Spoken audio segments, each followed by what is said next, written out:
Europe 1, les pieds dans le plat. Tous les jours, 10h30, 12h30. Cyril Hanouna. Pourquoi, lorsque les choses se compliquent, on dit que ça se corse? D'où vient cette expression, Laurent Guimy? En fait, vous savez, quand on s'occupe d'un chef d'État, les services de sécurité utilisent des noms de code. François Mitterrand, c'était Tonton. Pendant très très longtemps, on appelait Tonton, les gardes du corps du président l'appelaient Tonton. Et c'était tout simplement le terme employé par la sécurité de Napoléon, de l'empereur, à l'époque, pour expliquer que l'empereur allait pénétrer quelque part, allait entrer dans un lieu, allait arriver parfois à la cour. C'est donc vers 1804-1808. Lorsque l'empereur arrivait, les services de sécurité se transmettaient le mot « attention ». Ça se corse, évidemment, en hommage aux origines et aux racines de l'empereur. D'accord, mais quel rapport avec l'expression ? Évidemment, ça introduit, on flippe, la tension est palpable, tout devient beaucoup plus difficile, les procédures sont resserrées, et de tradition en tradition, on l'a étendu. Je pense également qu'il invente, mais c'est bien trouvé. C'est pas la bonne explication, Patrick, mais c'est quand même bien trouvé de la part de Laurent Guimier. Valérie Benaïm. Alors, on est au début du 19e siècle, et vous savez quoi? Toujours. Quand c'est le Moyen-Âge, vous n'êtes pas content, quand je suis au 19e, vous n'êtes pas content. Mais Nous sommes soit dans ton époque. Oui. Justement, elle a une coiffure du 19e siècle. C'est vrai. Fin 19e, Mais parce 19e. que, figurez-vous que les femmes étaient extrêmement... À l'époque faisaient très attention à leur tenue vestimentaire. Et le début du 19e, c'est l'arrivée du corset.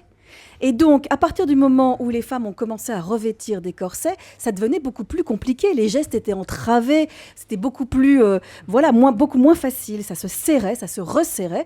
Et le mot, le corset, est devenu un verbe. Ça se corse, tout simplement. Et Napoléon qui avait une maîtresse à cette époque-là. Voilà. Merci de sauver Benaïm, Patrick Fioré, parce que bien c'est pas du tout ça. Ah bon Pierre Bellemare. Eh bien, ça se passe au sud de la Corse.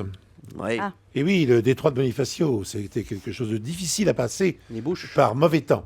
Très mauvais temps d'ailleurs, il y a un célèbre naufrage qui a eu lieu sur les îles qui se trouvent là. Bon. Et donc, quand on approchait de la Corse, de nuit notamment, et que la tempête était effroyable, parce que ça arrive qu'il y ait des tempêtes terribles en Méditerranée, eh bien, c'est là que on disait ça se corse, bien entendu. Pas Les mal. bouches de Bonifacio. C'est pas ça. Les bouches. C'est pas ça, mais c'est pas ça. Jean-Luc Lemoyne. C'est une expression de la fin du XXe siècle, même des années 80, et c'est même une expression normande qui était beaucoup usitée dans les boîtes de nuit normandes, du côté de Lisieux. Et c'est Laurent Guimier qui l'a instauré, et quand il voulait brancher une fille et qu'il voulait la ramener dans sa voiture, il fait « ça se corse ça ?» Mais non. Voilà. Parce que c'était un lieu de débauche. Du côté de Lisieux, la Corsa de Laurent Guimier. Ça se corse ça. Mais non, mais il ose tout Non, en mais plus. c'est magnifique ça. J'ai presque envie de le prendre. Mais c'est pas ça se corse ça. Alors je vais vous dire, malheureusement ça n'a rien à voir avec l'île de beauté. Cette expression vient du XVIe siècle et dérive de l'expression prendre à bras le corps. Le mot corps a donné le verbe corser en y ajoutant le sens d'intensité et de force.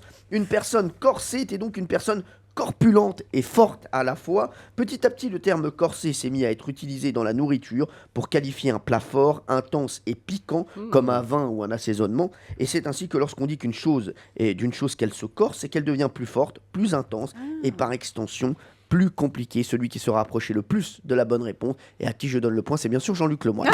C'est normal, c'est logique, c'est juste. Europe 1, les pieds dans le plat. Tous les jours, 10h30, 12h30. Cyril Hanouna.